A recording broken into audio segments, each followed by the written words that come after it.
1947 میں جب پاکستان بنا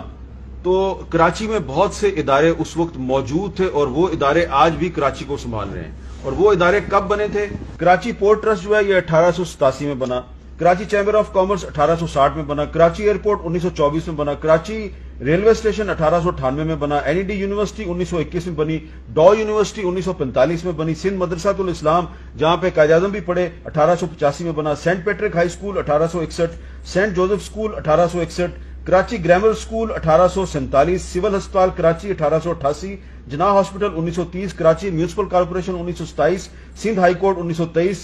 سندھ اسمبلی بلڈنگ 1940, سندھ کا governor house 1843,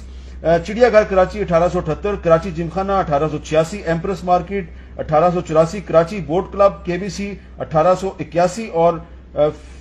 fishermen cooperative society 1945 میں بنی ہے. میں نے آپ کو گنوایا کہ 47 سے پہلے کراچی میں کون سے ادارے موجود تھے. بہت سے لوگ پوچھتے ہیں کہ 47 کے بعد ہم نے کراچی میں کیا کنٹریبیوٹ کیا other then Habib bank building, M C B tower اور 3 صحیح کہہ رہے ہیں آپ, کچھ ہے؟ صحیح بات ہے, قائد اعظم کا مزار بن گیا اور اس سے آگے کیا ہوا؟ آپ صحیح کہہ رہے ہیں, کوئی ایسا ڈیولپمنٹ آپ کو نظر نہیں آتا